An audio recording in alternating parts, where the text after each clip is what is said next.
बात करें समीर, तो मैं जानता हूं कि आपने आईपीओ में फ्यूजन माइक्रो फाइनेंस लिया था। मैं सिर्फ रेफरेंस के लिए बोल रहा हूं, बताने के लिए व्यूअर्स को कि 370 का भाव पे आईपीओ आया था, आज 450 का भाव है, डेज हाई पे है स्टॉक।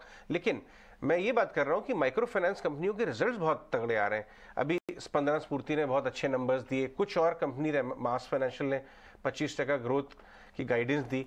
ये माइक्रो फाइनेंस बहुत दिनों बाद रेडार पे आया है अच्छे नंबर्स के कारण। आपने माइक्रो फाइनेंस बेट हमारे कैसे पास ली एक थी? और भी है इनडायरेक्टली जिसमें थोड़ा बहुत ये विच इज इंडसइंड बैंक। जी हाँ, उसमें सो भारत एक्चुअली क्या है फाइनेंशियल्स है। कि तो ये इस एक्चुअली पे क्या क्या है, व्यू है आपका?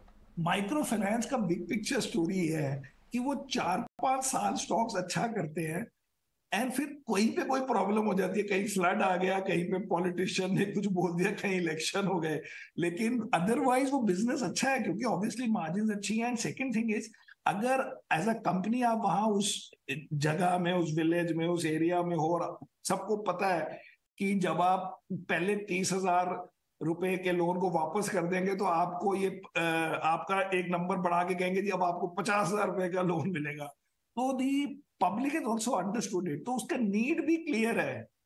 मींस जो बोरोअर है उसको भी पता है कि उसको क्या फायदा हो रहा है, क्योंकि वो अब ऑर्गेनाइज लोगों से पैसे नहीं बोरो कर रहा है, वो ऑर्गेनाइज सिस्टम से कर रहा है, things like that. So and India का ये तो हम तो कहते हैं हमारे पास पेटीएम भी इसी चीज के लिए है, वो भी तो माइक्रो फाइनेंस ही कर रहा है ना एक तरीके से, by giving money to unorganise retailer. तो एज अ कॉन्सेप्ट तो ये अच्छा है। इसमें जस्ट ये कि वो साइकिल आती है इसमें, अनलाइक मेनी अदर थिंग्स जो काफी डिफिकल्ट साइकिल हुई कही है। लेकिन अब बंधन बैंक को देखिए कितनी बार वो फंसा है, स्पंदना कितनी बार फंसे हैं, 2 बार फंस चुके हैं, तीसरी बार शुरू कर रहे हैं। इट्स टफ अदरवाइज, बट अभी तो अच्छा है। ये साइकिल खेल लेना चाहिए शायद, और उसके बाद जब साइकिल फुली प्ले अभी आउट हो एक दो जाएगा साल तब। तो चलेंगे फिर देखते हैं, बट एक दिन तो उसके मेरा तैयार होना पड़ेगा, कभी 2 साल बाद, पता नहीं 6 क्वार्टर्स बाद, 8 क्वार्टर बाद, कभी होगा देखेंगे। दैट इज वाई इतने सारे लोग, हमारे 14 लोग एनालिस्ट करेंगे यही सब काम करते हैं ना, जाके चेक करने का कि अब हाँ, खत्म नहीं ये होगी ये स्टोरी, अभी तो अच्छी है। ये बात सही है। इनफैक्ट नाम सेम रहता है, ओनर चेंज हो जाता है, मैनेजर चेंज हो जाता है। जैसे स्पंदना के केस में केदारा पूरा मैनेज ओनर हो गया हाँ करेक्ट, और क्योंकि वो ये मैनेजर वही इश्यूज शलभ हुए ना। सक्सेना आ गए। नहीं, इसीलिए बंधन तो में आ गया कि एक्टिव वहां बारिश मैनेजमेंट हो एक गई है, स्किल है। फ्लड्स आ गए हैं, किसी को आता है कि पॉलिटिशियन ने कुछ बोल दिया कि पैसे वापस नहीं करने, तो गई कहानी। एनीवेज, ये कंजम्पशन साइड पे मैं आपसे एक बार जानना चाहूंगा। अभी कुछ दिन पहले हमने देखा अचानक ये मेंस इनरवेयर स्टॉक पेज और पूरा बास्केट चलने लगा। लोग कहने लगे कि ये एलेंस ग्रीनस्पैन का वो मोमेंट है, मेंस इनरवेयर इंडेक्स जो इकोनॉमी की रिकवरी को बताता है।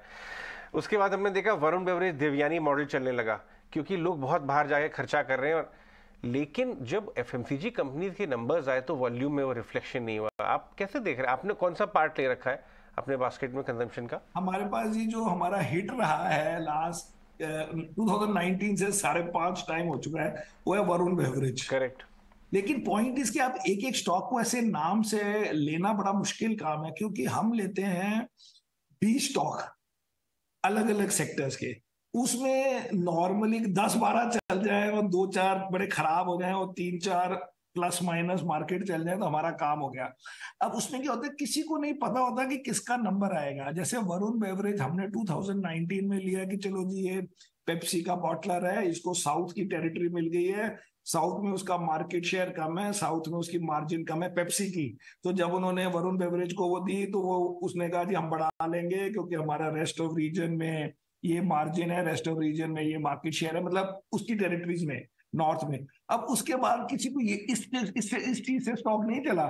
स्टॉक चला क्योंकि सडनली पेप्सी की एक new drink I called Sting, which is poor man's Red Bull, high energy, high sugar. अब वो सडनली ऐसी बढ़ रही है कि वो आई थिंक 15-16% ऑफ रेवेन्यू बन गया। अब आप बताओ 2019 में, 20 में, 21 में, ना उनको पता होगा कि स्टिंग एक ऐसी चीज आएगी, ना हमें पता था। वो स्टिंग इतनी चली कि कोका कोला ने अपने ड्रिंक शुरू कर दी कॉल्ड चार्ज्ड। अब आप ये पीजिए, मैं तो पी भी नहीं है, मैं तो खाली दूर से देखी है। बट द पॉइंट इज कि किसी को नहीं पता होता 19-20 में कि ये होगा 22-23 में जाके।